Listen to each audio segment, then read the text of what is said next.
जय संविधान।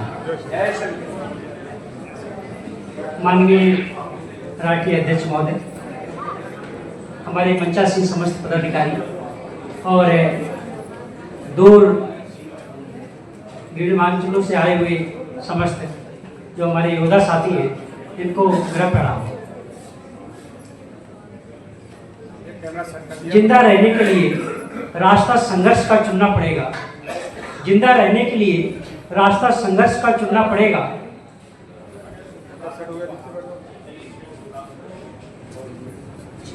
जिंदा रहने के लिए रास्ता संघर्ष का चुनना पड़ेगा। स्वार्थ चखने को जिंदगी का मार्ग सत्य का चुनना पड़ेगा। स्वार्थ और मौन में रहने वाले गुमनामियों में मर जाते हैं एक रोज। यदि भरोगे सुकरात तो प्यारा जहर का पीना पड़ेगा। यदि भरोगे सुकरात तो प्यारा जहर का पीना पड़ेगा। मैं स्वयं को गौरवान्वित महसूस कर रहा हूँ कि छोटे बच्चों के मार्गदर्शन के लिए मेरा लिखा हुआ गीत आप लोगों तक पहुँचा, और जिस तरह से आप लोगों ने मुझे आशीर्वाद दिया, मुझे प्यार दिया, मुझे स्नेह दिया, और सोशल मीडिया में जिस तरह से आपने लड़ाई लड़ी, उसके लिए मैं मतलब नतमस्तक हूँ आप लोगों का। और बहुत अच्छा लगा। दूर दूर से लगातार लोगों के फ़ोन आते रहे, हिम्मत और हौसला बढ़ाते रहे। दरअसल मैं 2 अगस्त 2017 से उस कॉलेज में हूँ। तब से कई बार इस तरह से मेरे साथ होता रहा, लेकिन मैं भी अपनी आदत से मजबूर हूँ कि मुझे जो सही बोलना है, जो पढ़ाना है, मैं वही पढ़ाता हूँ। क्योंकि मुझे अपने बाबा, अपनी माँ और पिताजी की वो बात हमेशा याद रहती है कि जहाँ भी रहना बेटा, ईमानदारी से काम करना, सत्य बोलना, और तुम्हारे पीछे कोई ये ना कह पाए ये व्यक्ति ईमानदार नहीं है। उसी का मैं निर्वाह कर रहा था। और अभी जैसा यहाँ पर मांग उठी, उस कविता को सुनाया जाए। आप सभी बुद्धिजीवी लोग हैं, उस कविता को सुने। कहीं पे भी शायद किसी का विरोध नहीं है, किसी की उसमें भर्त्सना नहीं की गई है। अरे हम शिक्षक है तो मार्गदर्शन करना हमारा काम है, वही मैं मार्गदर्शन ही कर रहा था। शायद सबसे बड़ी गलती कर दी उसमें भीमराव अम्बेडकर साहब का नाम ले लिया मैंने, और गलती कर दी कि मैंने ये कह दिया कि मैंने आज तक कहीं इतिहास में पढ़ा नहीं है कोई भगवान आया हो किसी को उद्धार कर दिया हो। इसमें मेरी भी क्या गलती? जो पढ़ता रहा वही मैंने पढ़ाया बच्चों को। वो कविता में आप, वो गीत है जो आप तक संप्रेषित कर रहा हूँ। कांवड़ लेने मत जाना, तुम ज्ञान का दीप जलाना, मानवता की सेवा करके सच्चे मानव बन जाना। कांवड़ लेने मत जाना, तुम ज्ञान का दीप जलाना, मानवता की सेवा करके सच्चे मानव बन जाना। शिक्षा है जग जग की जननी, उसका दूध पियो तुम, सत्कर्मों का रहस्य बड़ा है, उसका रूप गुनो तुम। सत्य आचरण प्रेम परोपकार है सब जीवन के साथी, ज्ञान विवेक का दीप जलाओ है यही तुम्हारी थाती। धूर्त बहुत है कपट प्रपंची, इनका जाल समझना, मन का मेल ज्ञान से धोकर स्वयं का महत्व समझना। मानवता की सेवा करके सच्चे मानव बन जाना, कांवड़ लेने मत जाना, तुम ज्ञान का दीप जलाना। मानवता की सेवा करके सच्चे मानव बन जाना, कांवड़ लेने मत जाना, तुम ज्ञान का दीप जलाना। राजनीति अब धर्म नीति अब ये पूंजीवादी युग है, राजनीति अब धर्म नीति अब ये पूंजीवादी युग है। जनता की है धर्म अभी से बोराया जगह, अंधी आस्था मिथ्या आडंबर है इसको मार भगाना। ज्ञान बोध की ज्योत जगाकर खुद दीपक बन जाना। ध्यान साधना त्याग तपस्या इन सब से मेल बढ़ाना, शिक्षा है हथियार तुम्हारा हर जन जन तक पहुँचाना। कांवड़ लेने मत जाना, तुम ज्ञान का दीप जलाना, मानवता की सेवा करके सच्चे मानव बन जाना। मानवता की सेवा करके सच्चे मानव बन जाना। पंडा पुरोहित नेता पूंजीपतियों की चालों को जानो। पंडा पुरोहित नेता पूंजीपतियों की चालों को जानो। ये सब पलते हैं षड्यंत्रों पर, इसको तुम पहचानो। ईश्वर के मिथ्या सुख की ये तुमको राह दिखाते। धर्म संकट है बहुत बड़ा, जन जन तक भ्रम पहुंचाते। खुद के बच्चे पढ़े विदेशों में, तुम कांवड़ लेने जाओ। घर में जो संचित धन रखा ना, उसको व्यर्थ बहाओ। मत फंसना इनकी चालों में, मत फंसना इनकी चालों में, तुम खुद के दीप जलाना। कांवड़ लेने मत जाना, तुम ज्ञान की दीप जलाना। मानवता की सेवा करके सच्चे मानव बन जाना। कांवड़ लेने मत जाना, तुम ज्ञान का दीप जलाना। अंतिम है, कांवड़ ढोकर कोई वकील डीएम नहीं बना है। कांवड़ जल से कोई बनिया हाकिम वैद नहीं बना है। कांवड़ ढोकर कोई वकील डीएम नहीं बना है। कांवड़ जल से बनिया हाकिम वैद नहीं बना है। कांवड़ से बुद्धि विवेक का तनिक विकास न होगा। भांग धतूरा गांजा सुल्फा मद से कोई उद्धार न होगा। जाति धर्म का नशा छोड़कर स्वयं कल्याण करो तुम। जाति धर्म का नशा छोड़कर स्वयं कल्याण करो तुम। शिक्षालय पुस्तकालय में पढ़ ज्ञान प्रगाढ़ करो तुम। जाति धर्म का नशा छोड़कर स्वयं कल्याण करो तुम। शिक्षालय पुस्तकालय में पढ़ ज्ञान प्रगाढ़ करो तुम। सत्कर्मों से मानव सेवा कर प्रेम का दीप जलाना। कांवड़ लेने मत जाना, तुम ज्ञान का दीप जलाना।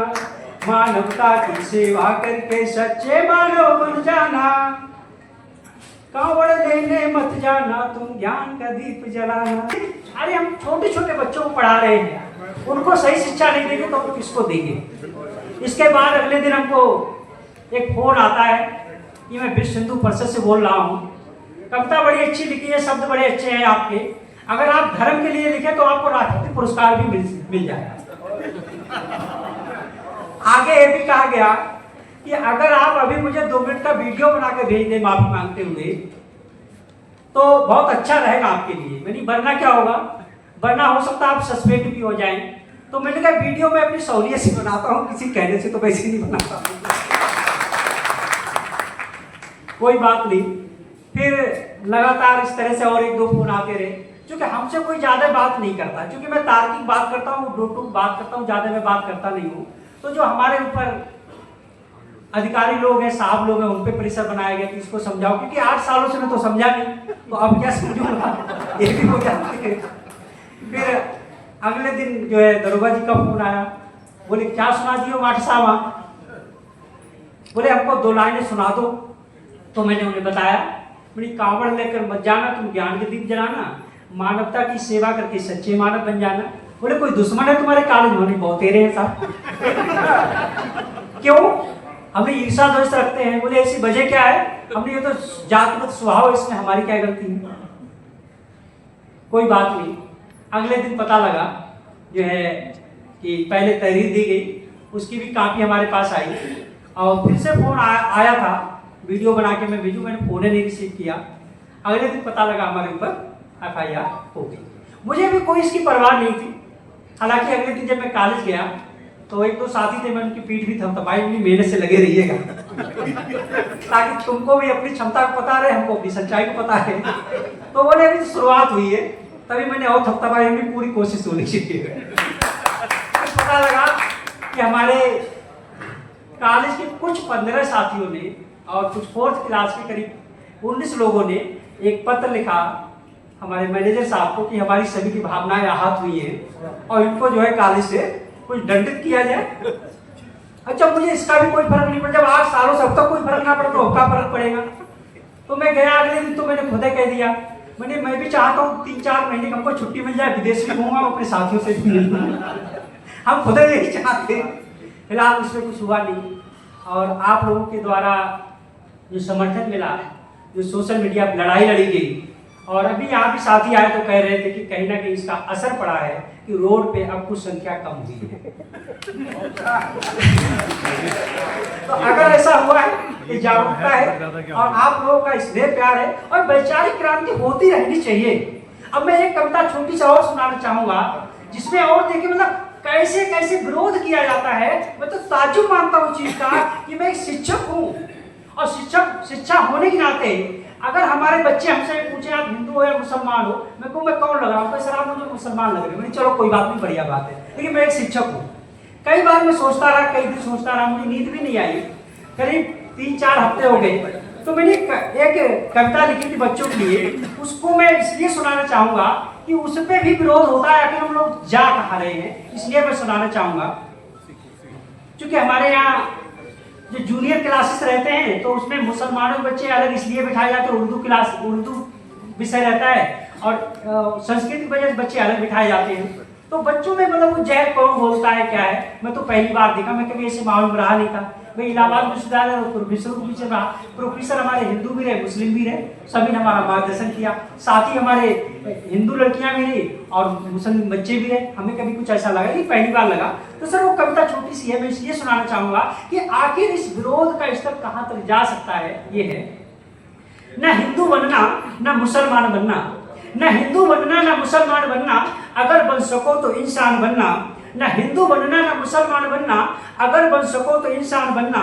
भेदभाव ईर्षा द्वेष हृदय से मिटाकर सच्ची मानवता की तुम पहचान बनना। दिलों में उतरकर मिटा दो अंधेरा, दिलों में उतरकर मिटा दो अंधेरा, दीन दुखियों के हृदय के ईमान बनना। न हिंदू बनना न मुसलमान बनना, अगर बन सको तो इंसान बनना। कहीं पर कहीं कोई रोता दिखे तो, कहीं पर कहीं कोई रोता दिखे तो, ओठों पर हंसी की तुम पहचान बनना। अंधेरा धरा से तुम रख दो मिटाकर, हताशा निराशा में तुम मुस्कान बनना। न हिंदू बनना न मुसलमान बनना, अगर बन सको तो इंसान बनना। न हिंदू बनना न मुसलमान बनना, अगर बन सको तो इंसान बनना। माता पिता के प्रिय संतान हो तुम तो घर में उजालों की पहचान बनना। माता पिता के प्रिय संतान हो तुम तो घर में उजालों की पहचान बनना। ये दुनिया भी तुम पर करे गर्व हंसकर, करे अनुसरण सब वो अभिमान बनना। ना हिंदू बनना ना मुसलमान बनना, अगर बन सको तो इंसान बनना। ना हिंदू बनना ना मुसलमान बनना, अगर बन सको तो इंसान बनना। कर्म क्षेत्र धर्म क्षेत्र पूजा यही है, कर्म क्षेत्र धर्म क्षेत्र पूजा यही है, मंदिरों मस्जिदों से तुम अनजान बनना। कर्म क्षेत्र धर्म क्षेत्र पूजा यही है, मंदिरों मस्जिदों से तुम अनजान बनना। अगर लिख सको तो लिखो भाग्य खुद तुम, किसी की दया का ना मोहताज बनना। ना हिंदू बनना ना मुसलमान बनना, अगर बन सको तो इंसान बनना। बहुत अच्छा लगा और बड़ा गौरवान्वित भी महसूस कर रहा हूँ। राष्ट्रीय अध्यक्ष महोदय का फोन गया तो मुझे बड़ी खुशी हुई और मैं आप लोगों तक चला आया। पुनः मैं आप सभी लोगों से गुजारिश करूंगा कि इसी तरह की एक वैचारिक क्रांति की जो लड़ाई है, ये होना इसलिए बहुत ज़्यादा जरूरी है क्योंकि 2-3 फोन मेरे पास आए तो तर्क देखिए उनके तर्क क्या है। आपने कविता लिखी, मैंने सुना है उसको कई बार सुना। ठीक है, क्या आपको पता है? मुझे क्या पता है भैया कि वो कश्मीर से वो पंडित भगा दिए गए, और क्या है, और यह है कि आपको पता है कि इस बरेली शहर में 300 बताइए 3000 बताइए सरकारी संपत्तियों को उनका कब्जा है। भाई तो इसमें हम आप क्या करेंगे, तो कानून और सरकार का काम है ना, हम इसमें क्या करेंगे, आप शिकायत करिएगा। इस तरह के छोटे छोटे मतलब मैं खुद ही नहीं समझ पाया आखिर कहना क्या चाहते हैं। मैं आज तक नहीं समझ पाया आखिर कहना क्या चाहते हैं। मैं तो चूंकि हमारे जब मैं स्नातक करने आया बरेली कॉलेज में तो प्रोफेसर भगवान सर भारद्वाज सर, और आपने शायद नाम सुना होगा प्रोफेसर वीरेंद्र डगवाल सर साहब का, जिनको 2004 में साहित्य अकादमी पुरस्कार भी मिला था, उनका शिष्य रहा हूँ। एक धुर दक्षिणपंथी थे, एक धुर वामपंथी, दोनों लोगों की मित्रता इतनी गहरी थी, आत्मीय संबंध बहुत गहरे थे। तो मैं तो उसी का पालन करने वाला। यहाँ मुझे पहली बार पता लगा कि हमारे अपने साथी लोग जो है हमारी सही बात को स्वीकार नहीं कर पाएंगे, ये है।